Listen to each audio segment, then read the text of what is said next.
Hey, so a little while ago I made a video that was something to the effect of how to make serum patches that are wide but also work in mono. And it used the idea of having two unison voices, one for the left, one for the right channel, making it not pitch up and down like your super saws might have, keeping it wide but changing the wavetable position to some extent. Just do it a little bit for demonstration. What it does is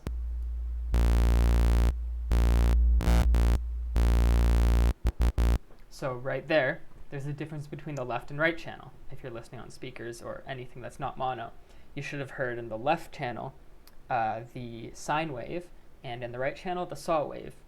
And if you didn't hear that, you need to flip around your headphones to take them off. I'll wait. No, I won't. So this is great, but what you have to do with this is find some wavetables that work with it. And some of them do, some of them don't. Just going in here. See how that one, as you move through it, it shifts around. That's not super great if you're like doing, I don't know, some LFO kind of thing. Let's try another one. I don't know, that one does weird stuff. Bottle blow especially, it shifts left and right, and so it's not really that consistent. The problem with that is that you're putting the left channel at maybe this point in the waveform, but you're putting the right channel like maybe over there or something like that. And when you combine those two different phases together, they'll cancel to some extent. So we want to avoid that. There's some, I know, upcoming Disdute does a pretty good job of this. And at the different positions, it keeps this fundamental really nicely. So you can do crazy stuff, and your bass will probably still work fine. So that's that whole thing. It works well for the low end, but what's happening with the high end? Excuse me. We can check using a correlometer. This is free. Go get it. It's useful if you care about phase. And what it does is it splits the signal into many frequency bands and tells you whether that band is nicely in phase or whether there's cancellation. Just the difference between the left and right channel and their phase. So right there, it's really bad, but that's because I have random on, and I shouldn't have had that on. Always turn it off. So right there, the low end is really good, like we'd expect, but as we go up there, it's like, it's so random and moving that in these frequencies, so they just kind of move around, that there's very little chance that they are in sync and give you lots of good phase equalness in the left and right channel. So is that a big issue? I don't know, down here that can be pretty bad. That could be like, I mean, in the mids, it's pretty important to not lose that. That's, they say the mids are where the magic is or something, where the music is. It's probably important to avoid phasing there where you can avoid it. So how can we do that? How can we make sure that the left and right channels, sure, that they're wide, but also that they stay in phase? So I have this new way of doing this before I ramble for too long. Let's put a note down. That'll work. Let's get my init patch. It puts the random to 0, so don't have to worry about that. But make sure that when doing this, your phase knob and your phase knobs are both synced up to the same spot. In fact, let's put them to 0 for good measure, and that your random is not random at 0% before you move on, because it'll get you and you'll wonder what happened. Let's get a random thing. Spectral things are usually good.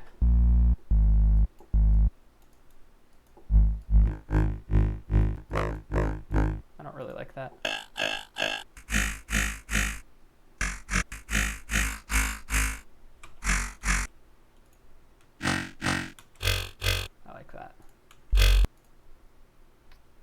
then so to explain what I'm doing, this whole thing's going to revolve around having the left oscillator A be the left channel and oscillator B being the right channel.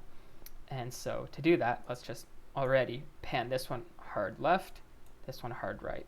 You can dial it back later if you want, but I would recommend dialing them back by equal amounts, like to 25 or whatever. It just reduces the amount of width. You could even do a macro kind of thing. Sometimes I've done that to, with one knob, change the stereo width. But before I get too far, let's get some other one. That sounds like it has potential.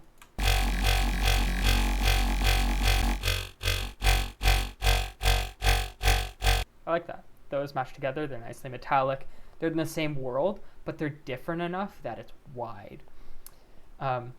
So we can't really use this as is. We could, but we would have the same phase issues. And to show that, let's go to my mid bass. That's fine. That's not terrible. It could be bad, but as it was, that's in a pretty good spot for just working. That's not going to cancel out your bass, and the mids are not going down into the red. So that's all right, but it could be better. Can we actually sync up the phases of both of these so that the left and right channel at all frequencies add together rather than remove or canceling each other out, subtracting from one another? Here's how you can pretty much do that. In here, if you're not familiar, this is really not that complicated. It's in theory, it's not that complicated. There's 2 rows here, and these 2 sets of bars are just the harmonic, the frequency, the high, the more to the right, the higher, and down here the phase of the above frequency, and that's all it is. And so and then we have oscillator B, and it has its own set of all these things, and then there's wavetables, whatever. You know this stuff. If we can sync up the phases of both of these, then we'll still have the same frequency content between oscillator A and oscillator B, but all of these frequencies will be adding together when they're combined into mono, rather than destroying each other, making some sound get lost. So how can we do that really easily? You could go in and you'd have to do thousands of, you'd have to do 512 edits that are exactly perfect, and then also do that 256 times across all these. Or there's process where you can do this kind of stuff. Down here, there's these things. You can set the spectra. You can set the current frames spectra, which is this top frequency portion, the harmonics. You can set that to all of them. That won't change the phase. Or you can set the phases from this frame to all of them. Or you can set either of those things from the other oscillator. That one sounds pretty tempting. So let's try it. If you do set the phases of all of these frames to match the other oscillator, that's what this button does. Boom. So we have just to visually see this, on the first frame we have 4 little 25% phases, then it drops off. Let's see if it's the same over here. Go to frame 1. Yeah, we have 4 little 25% high or so frames, and then it drops off. So that proves that we've matched up the frames from both oscillators. So if we have no movement at all, let's disable, let's bypass this. Those are both set to the same frame 1. Why is there silence? Because it's silent.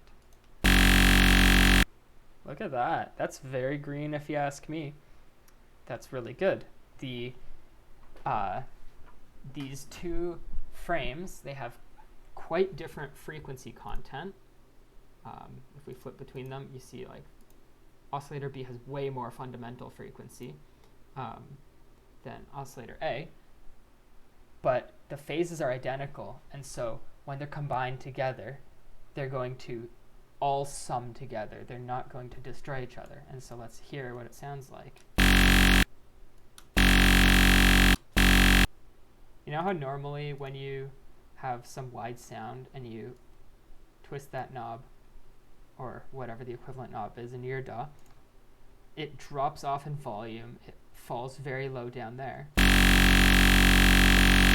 But here there's barely any change. That means that there's good phase, and it's not even just the low frequency, it's everywhere.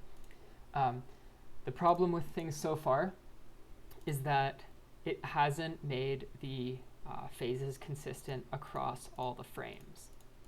Now that's not really an issue if, let's re-enable or activate all destinations.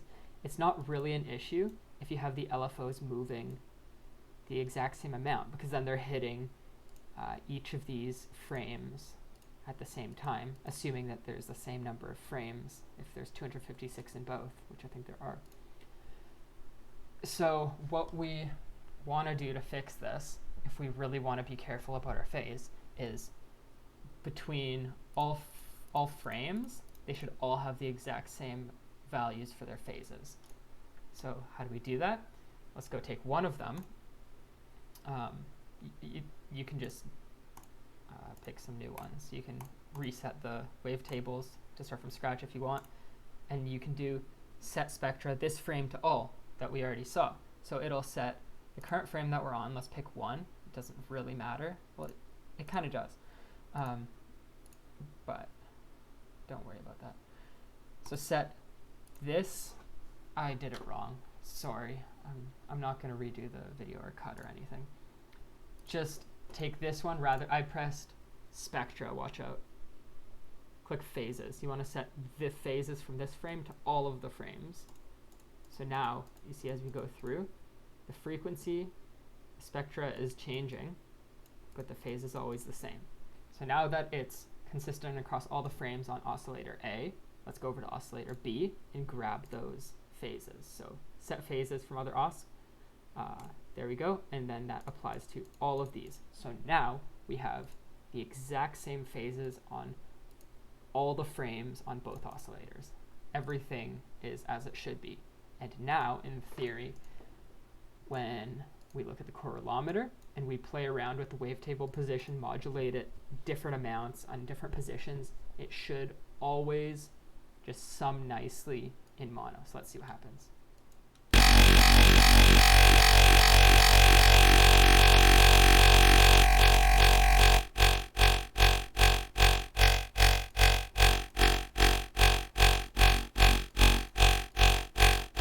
Look how green that is. That's the sound of, that's beautiful. I don't know what I was gonna say there. But so this right here is what I'd consider a really good starting point for a patch. From here, like, you already have sounds that you like. You can choose to dial back the width if you want. So let's go. To do that, here's what I do. Set it to be able to go 50 in either direction.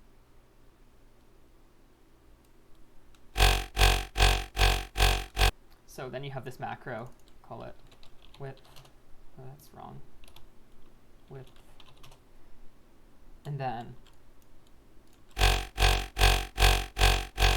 you can move things out to the sides right from the start with these two sounds that you've picked out as having really good frequency content. But then you also know that the phase is wonderful right from the get-go. Those are two really great things. And from there, you can go add filters, make sure you put B through, and you can do your little high pass thing or whatever.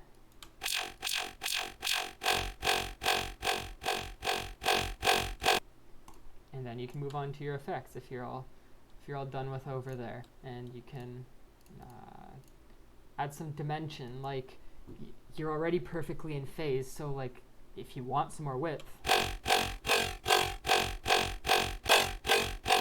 why not do that? And like, however much you would add, like if you're just doing some FM from B thing, getting like some sound that starts out in mono, you'd really have to crank this up high in order to get width in the first place, but like you're starting from the position of already having a wide sound. So like if you don't really need to push it up as high, or if you do push it up as high or higher, it'll be fine. So do that, add some dimension, because who cares? And then do whatever you normally do.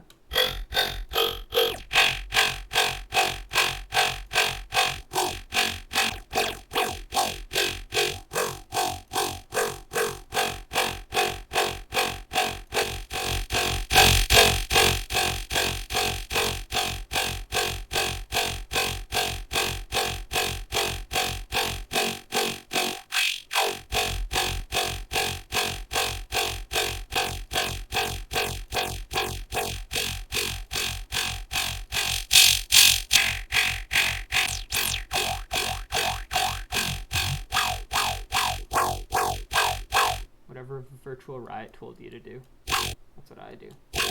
Just kidding. I mean, not kidding. I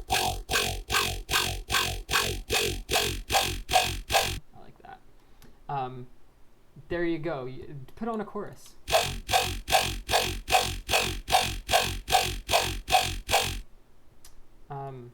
Anyway, look at that. After all that stereo effect, 1, 2, 3 stereo effects, plus starting out with wide stuff, you're still in the green. It pokes down for small seconds.